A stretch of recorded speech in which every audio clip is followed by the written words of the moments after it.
Islam is a weird, strange, and backwards religion. When I say weird, strange, and backwards, I mean truly awful, especially for women. Today, we're going to focus on a very specific problem in Islam, divorce. Something that affects both men and women very deeply. I'm going to show you not just how bad it is, but how it harms families and brings nothing good to this world. This is something that used to prick my conscience even as a Muslim. I couldn't help but think there was something off with how the rules of divorce worked. I just couldn't make sense of these rules. Why do these rules seem so disconnected from the realities of human experience and relationships? Why was Islamic marriage so fragile? Why chicken go buck buck, husband go talaq talaq, and it's over? If you didn't understand that, you will. I'm going to answer that question. Let's get into it.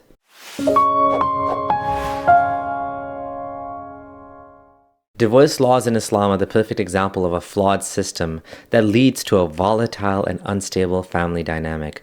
They cause so much pain and suffering in the family. As a Muslim, divorce laws in Islam caused me a lot of confusion. I couldn't understand how a perfect divine being would come up with such strange laws that aren't well designed. There's terrible and great suffering in Muslim communities because of these terribly formulated laws. Men often regret uttering the words of divorce, and women often feel responsible for angering their husbands and causing him to utter divorce.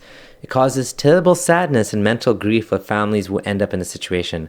A quick explanation of divorce in Islam. Let's listen to Asim Halakim. Now, Islam gives the man the right to divorce, and he has three chances of divorce. Divorce takes place by uttering it.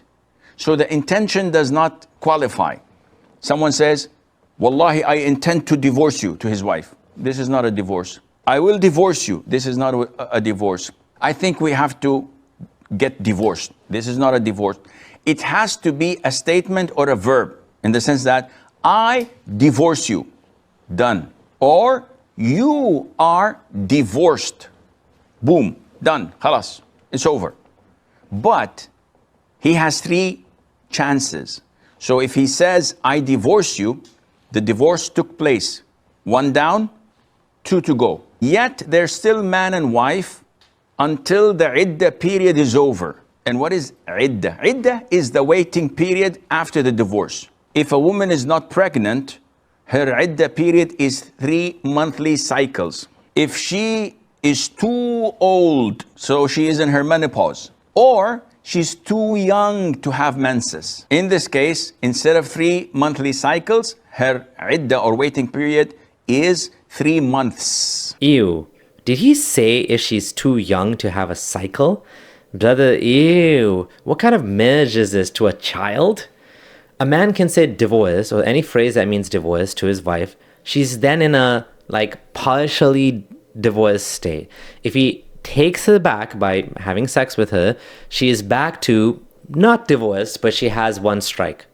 If he doesn't take her back in the waiting period, like 3 menstrual periods, it's over. We've already divorced. I already divorced my wife.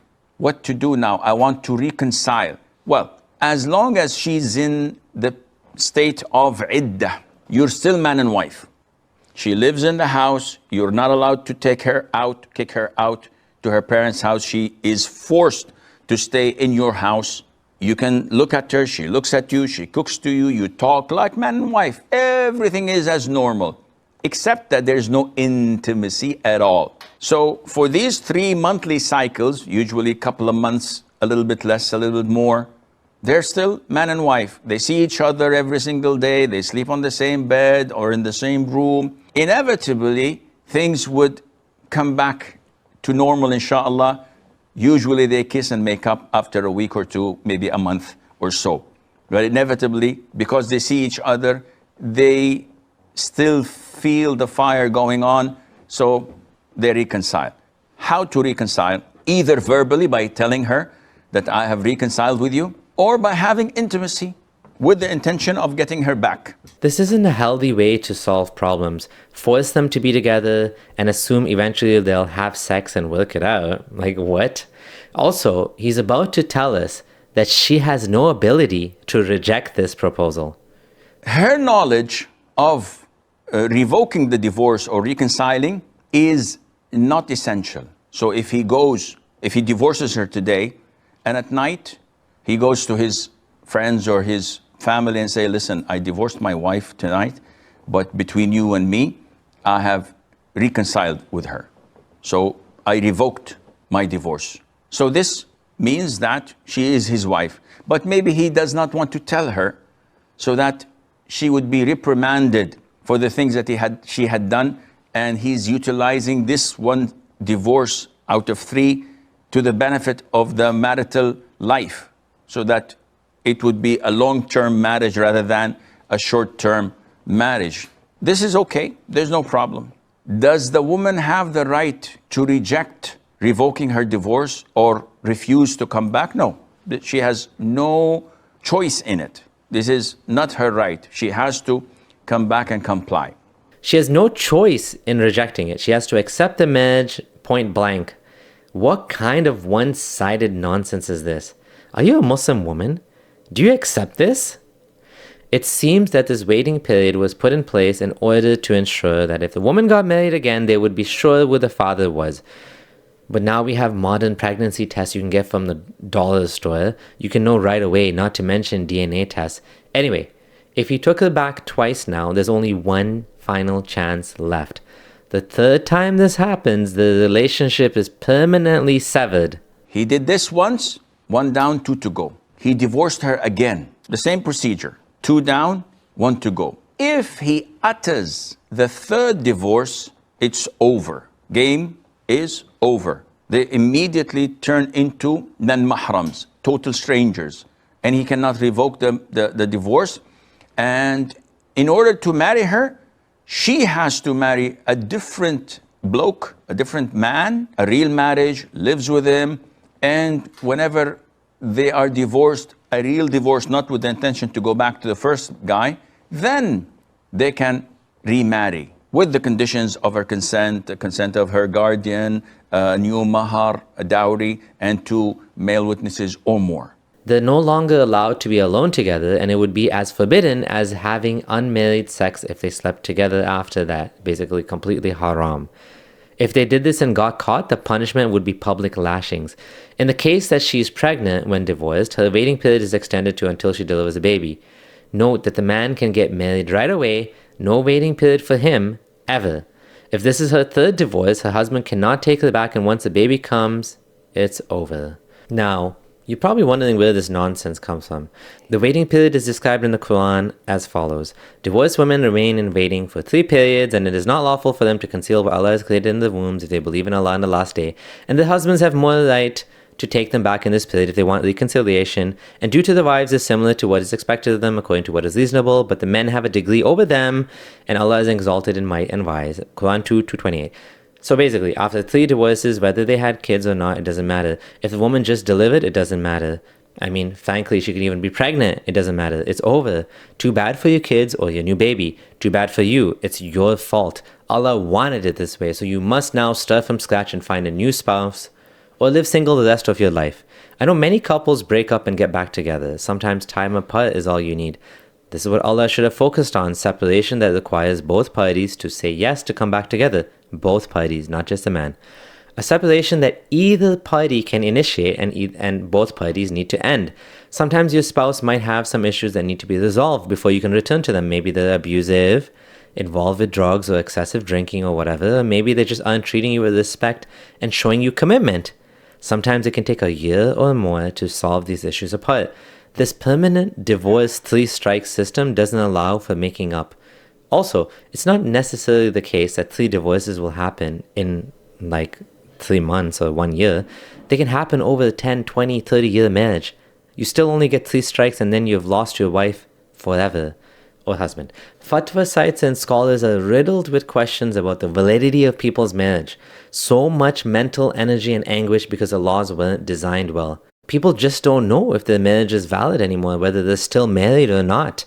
And this is the situation I found myself in many, many years ago. The power to divorce is in men's hands, only in their hands.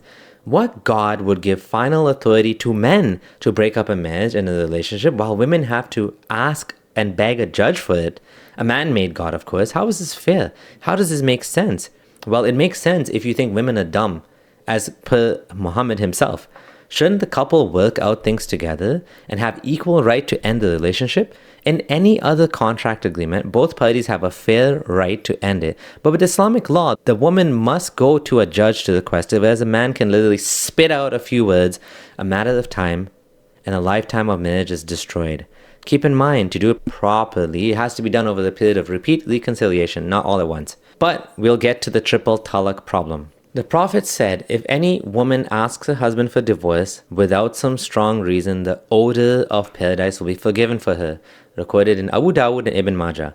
When the hadith says the fragrance of paradise will be forbidden to her, that means she's not going to heaven, period. She's not going to paradise. Did Muhammad say anything similar for men asking for divorce without a strong reason? No. Actually, men don't need to ask for divorce.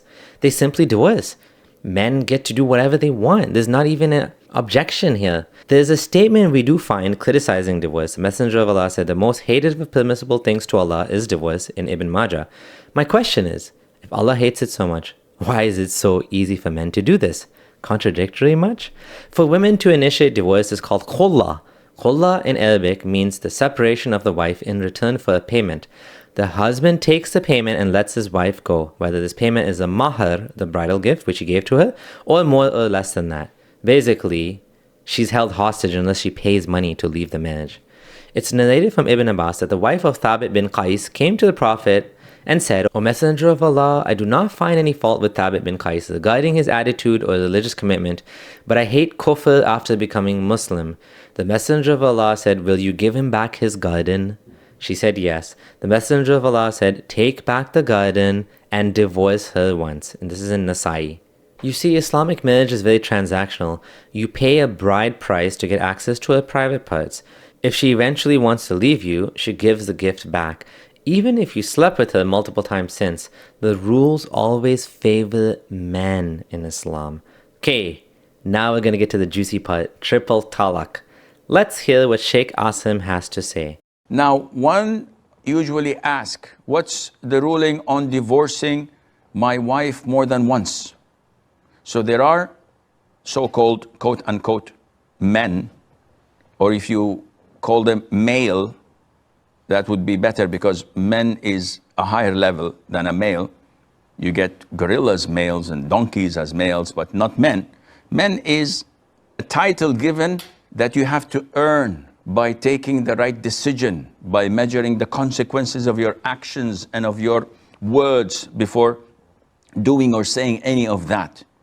So some so-called men divorce without thinking, and not once, maybe 10 or 15 or 20 times. So when he's angry with his wife, I divorce you, you're divorced, divorced, divorced, and he repeats it 10 times. And after half an hour, he's still enraged, said, I divorce you another 10 times. So this is like a Kalashnikov, AK-47. So many divorces in one push of a button or a trigger.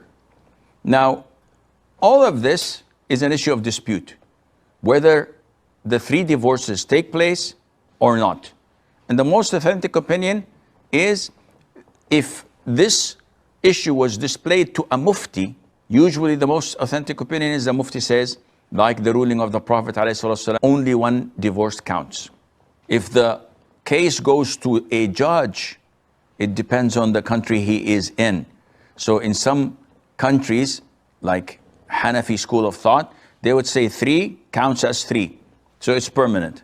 And the guy just married last week. And they say you cannot go back together, you cannot revoke the marriage. And this is also acceptable because this is the ruling of the Muslim ruler in that country. So it's binding, you have to stick with it because this is the ruling of the country you're in. So you have to be careful before issuing this statement of divorce. You have to utilize the period of waiting period if you already divorced and want to reprimand your wife and want to remove any misconceptions or misunderstandings between you so that you don't divorce her again the following month. What's the point then of this first divorce if you did not utilize it? And a Muslim man should be careful, weigh the consequences before uttering this word, and Allah knows best. Triple talaq, all three divorces at once, is something technically not allowed, but it still counts, which is hilarious, because if it still counts, then how can you say it's not allowed? And has existed since the time of Muhammad. In fact, he got very mad when they did it. It was historically counted as three, i.e. as a permanent, irrevocable divorce. This is done by saying, I divorce you 3 times in however manner you like. If it was 3 simultaneous divorces, then you have disobeyed Allah with regard to the way in which divorces should be conducted, and your wife has become irrevocably divorced, Nasa'i. Also similarly stated here, where Abu as-Sahba asked Ibn Abbas, enlighten us with your information whether the 3 divorces pronounced at once and at the same time were not treated as one during the lifetime of Allah's Messenger. And Abu Bakr, when it was in fact so, but when during the Caliphate of Omar, people began to pronounce divorce frequently, he allowed them to do so to treat pronouncements of 3 divorces in a single breath as one. This is considered an innovation, but still counts as permanent binding triple divorce according to the 4 schools of thought, while the Salafis consider it only to count as one based on the ruling of Omar above. Basically, Omar changed the rules. Therefore, if a man pronounced 3 divorces at once by stating to the wife, I divorce you 3 times, or by saying I divorce you, I divorce you, I divorce you, then 3 divorces will be effected and the divorce will be irrevocable. This is the position held by all the Sunni schools of Islamic law, Hanafi, Shafi, Maliki, and Hanbali. This was also the view of the overwhelming majority of the Sahaba and Tabi'een, the ones that came after the Sahaba. Only the Jafariya sect amongst the Shia and those who followed the literal meaning of the text, like Imam Ibn Taymiyyah and his student Ibn al-Qayyim, differed with this view. Triple talaq has caused chaos all over the world, even in non-Muslim countries. It even made the headlines in India due to the social ramifications of permanently self-destructing a relationship in 1 second. Before we continue, just a reminder that if you like this content, give us a subscribe, give us a thumbs up, and leave a comment. Your favorite friendly ex-Muslim couple is working hard to regularly create content exposing Islam and the harms it causes to humanity. Click subscribe now and be notified of the newest uploads as we work our way to 200,000 subscribers. Alright, back to the video. The entire relationship hangs on a man's mood. How is it that marriage, which is supposed to be a lifetime commitment till death do us part, can be destroyed by a petty squabble that went out of control? Many spouses are put in a doubtful situation when 3 divorces are pronounced. It causes severe mental anxiety. Fatwa sites are riddled with questions such as, is a divorce pronounced under anger valid? The fatwa site Seekers Hub says that unanimous opinion of the 4 schools of thought is yes. According to the vast majority of scholars of the 4 schools of thought, the divorce of an angry person is binding. There are some that say that if a person's anger caused them to lose sense of reality, then it would be non-binding. This is because they have become like an insane person. There are plenitude of fatwas on this question. Here are just a few from the hundreds you will find if you search. Divorced his wife 5 times. Divorced in a moment of anger. Divorced in a state of anger. Divorced his wife 3 times in a moment of anger. Conditional divorce in a state of extreme anger. What this shows us is that this is a major problem in the Muslim community. No such similar problem exists in non-Muslim communities, as they can simply have a fight and say things like, it's over, and then make up without having to worry. A superior system would require the couple to seek a judge after the mandatory separation period. This is how modern Western systems work. Now cool heads will prevail. No false divorces based on emotion or temporary anger. Time is given to both sides to live apart and figure it out. Now, is this because women are more emotional? Was Islamic divorce law designed this way because women are too emotional? No, simply put, these laws are designed for men to control women. First of all, the biggest problem with this argument is we can see just how many families have problem with this rule and how many men initiate divorce and then immediately regret it. This shows that the design of this rule as it currently stands was a terrible idea.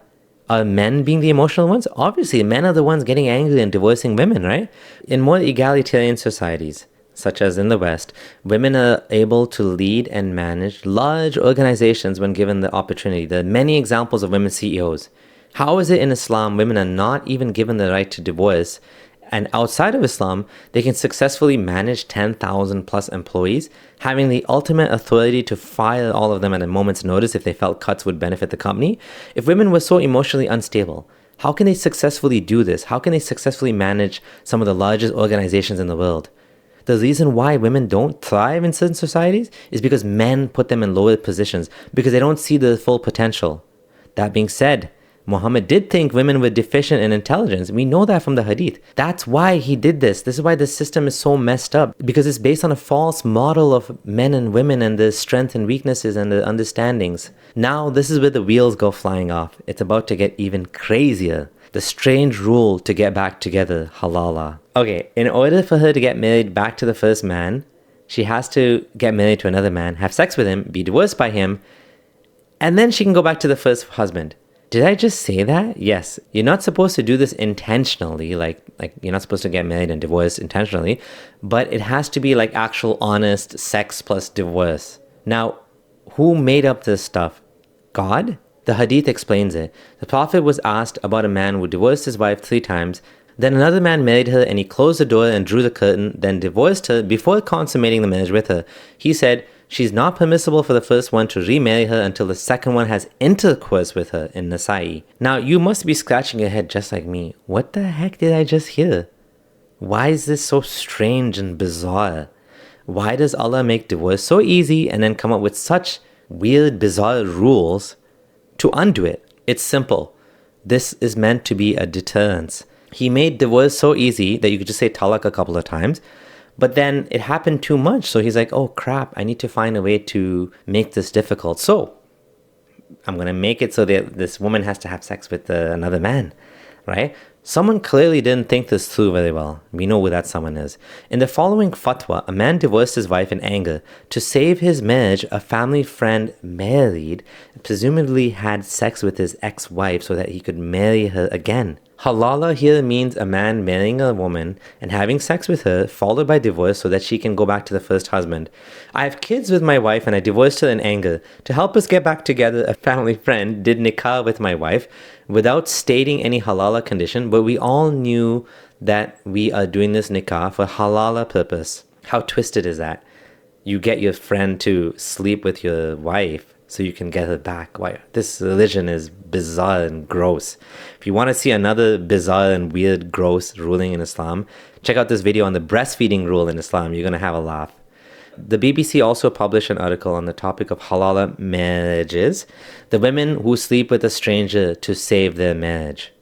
It should be noted that halala marriage is actually forbidden. The Prophet said, "Curse be upon the one who marries a divorced woman with the intention of making her lawful for her former husband, and upon the one for whom she is made lawful." Abu Dawud. Muhammad himself knew that people were using this workaround, so he decided to make Allah curse them. Does this sound like something God would come up with? What possible normal scenario would you imagine your ex-wife getting re-divorced and then you marrying her? For all intents and purposes, you would lose her forever after the third divorce because she'd be with another man. Except this is too painful for most people to deal with, so they have this messy workaround. In conclusion, the laws of Islam are haphazard, not well thought out, and they give all the power to the man in the relationship. They make the marriage volatile and easily broken simply by a few words said in anger. They don't facilitate a happy marriage. They cause a lot of heartache and sadness in relationships due to divorce being given in anger, followed by regret. The rule of marrying and having intercourse with another man to marry may restrain men from divorcing their wives in anger, or it may mean they never get the wife back ever. Or it may mean that the wife has to have sex with another man just to get back with them. Ask yourself, what is more likely? That the supreme creator of the universe, God himself, came up with these rules? Or the man from the 7th century? Thanks for watching all the way to the end. If you're new here, do subscribe. If you benefited from this, say thank you to our patrons. And maybe join us to help us in our mission to educate the world about the dangers of Islam. Leave Islam behind. Life is better and more beautiful without it. This is Mr. and Mrs. Friendly Ex-Muslim signing out.